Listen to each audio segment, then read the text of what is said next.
谁能想到中国汽车市场会崩得这么快、这么狠、这么绝？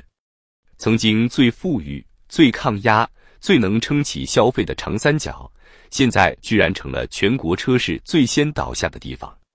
连上海、浙江、江苏、安徽这些豪横的经济重地，都在2025年6月底集体发出了一封刺眼的求救信，标题虽温吞，但内容句句扎心。库存压力突破警戒线，现金流危机加剧，销量断崖式下滑，消费者成交率暴跌30%。4大汽车经销商协会联合发文，发出的不是建议书，是一封赤裸裸的哀鸣，是中国车市进入塌方期的血书。以为只是卷，不，现在是连活命都成了奢望。车市最真实的写照就是每卖一辆亏一辆，经销商都快被活埋了。什么叫车价倒挂？就是从主机厂进的车，价格比市场上卖的还贵。原本是靠卖车赚钱，现在变成靠卖车亏本撑命。一个 4S 店，库存越多，死得越快，客户越多，亏得越惨，卖得越好，垮得越狠。而这一切就发生在中国最不该出事的地方——长三角。别忘了，这里可是全国车市的1/4，堪称定海神针。但现在针也断了，神也保不住了。公开信里那一句敦请主机厂改善长三角地区汽车经销商经营困境，听起来温和，但实则句句都在咬牙。主机厂还在不断压货，经销商的仓库已经堆到爆炸，库存早已冲破红线，资金链一拉就断。6月起，银行开始大面积暂停车贷，客户下单直接卡壳，成交率比去年的同期暴跌了超过30%。买车的人不见了，还要背着库存，扛着贷款，贴着补贴，强撑着卖车。更荒唐的是，这一切都是在被强迫的状态下发生的，因为主机厂不但在压货，还在压命。强行设定月度提车目标，谁完不成就断返利、罚款、削配额。更狠的是，那些搭售配件、指定装潢、返点设套，一个都不能少。用一句话总结就是：不能赚钱，但必须卖；不能停货，但必须亏。经销商已经沦为主机厂的提款机，还是不用利息、不用还的那种。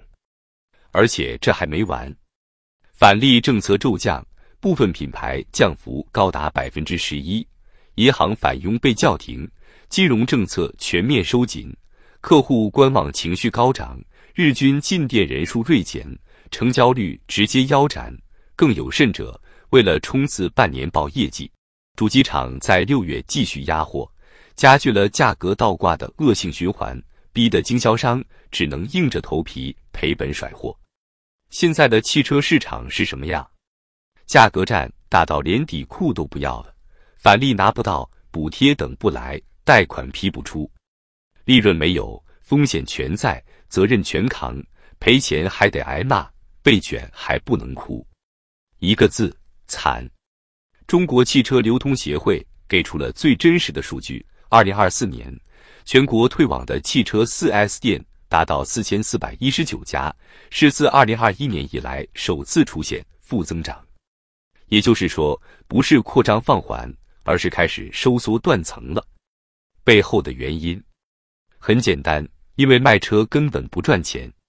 全国工商联汽车经销商商会给出了一组骇人的数据：全国经销商 GP1 毛利率平均是负16%，GP2 含返点也不过是负4%。靠卖车，绝大多数经销商根本无法实现盈利，全靠周边的售后、保险返利、装饰业务来维持门面。但这套系统也撑不住了。今年6月18日，官方汽车置换补贴政策正式暂停，市场迅速进入冰封期。比亚迪山东最大经销商前程集团一夜之间崩盘，20多家门市关门，上千名车主交了售后款，却维权无门。这不是偶然事件，而是整个行业冰山一角的浮出水面。一位拥有20多家 4S 店的产业园老板接受《经济观察报》采访时无奈地说，现在靠卖车真的赚不到钱，全靠附加服务撑着，但利润非常低。对，就是这种活着不赚钱，死了不划算的吊命状态，让整个经销圈变成了一座随时可能爆炸的火药桶。金融返佣政策大撤退，银行收紧贷款，返点周期无限延长，甚至还有主机厂账期拖到180天以上，经销商完全搞不清哪笔钱该什么时候到账，到底还能不能到账。而这些品牌还是那些昔日高高在上的合资豪华车，拿不到返利，算不清返佣，不敢进新货，这就是现在经销商的真实状态。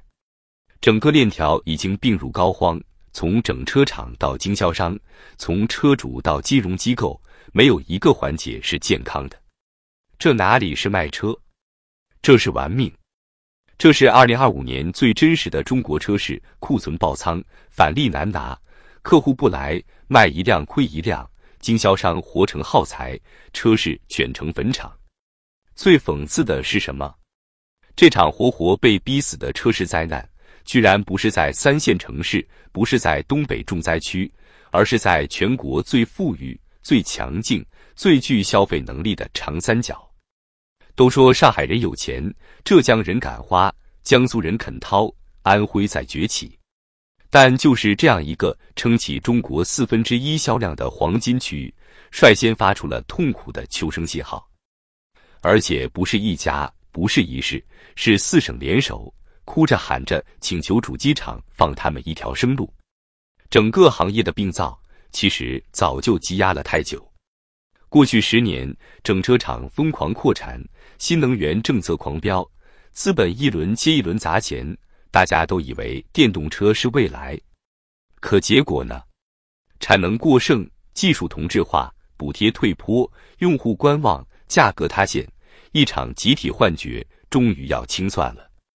车子造得太多，客户又等着降价，经销商就成了两头家的祭品，上游压货压到爆，下游没人买车，最后就是靠贴钱、赔本、借贷、熬夜才能把车卖掉。这哪是生意？这是用命硬扛的绝望游戏。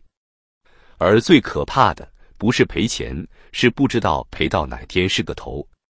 有些经销商咬牙忍了几个月，眼看着回款周期从30天拉到60天，再拉到90天，最后干脆超过半年，还1分钱都没拿到。而与此同时，员工要发工资，银行催贷款，水电租金照样在烧钱。就算撑到了年底，那些还没到账的返利，还有多少是真正能落袋的？更有经销商私下透露，有主机厂玩返利空转的把戏，表面承诺返点，实际上打折、搭售、配件费用一扣，直接抵掉一半，另一半用下一季度销售任务达成来挂钩，永远达不到。账面利润看着漂亮，现金流却早就干瘪得像块石头。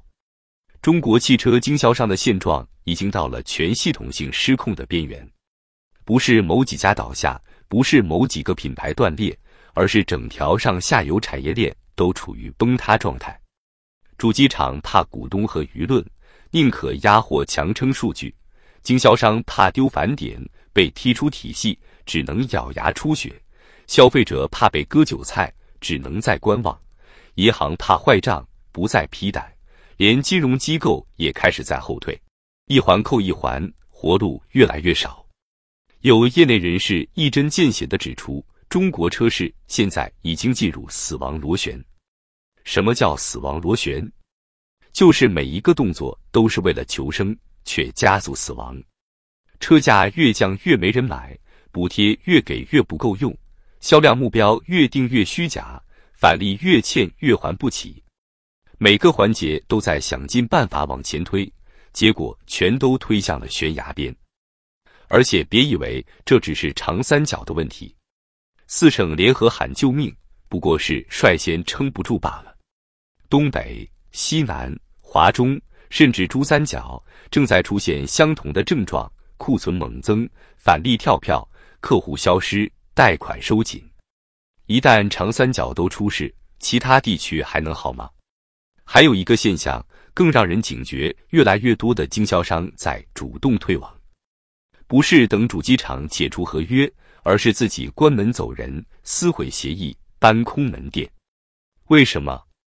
因为卖车等于烧钱，经营等于破产，与其被拖死，不如早点断臂求生。这不是个别人的选择，而是集体觉醒的信号。在一个以亏损为行业标配，以返利跳票为新常态的系统里，谁还敢赌命干下去？谁还敢贷款扩店、招人、进货？连活着都成了成本，能体面的退出，已经是莫大的幸运。更让人感到绝望的是，主机厂根本没想改规则，他们依旧在定 KPI、压库存、定点考核、层层下压，不管经销商死活。只要财报好看，只要市占率不掉，哪怕底下断几根骨头，流点血，又算得了什么？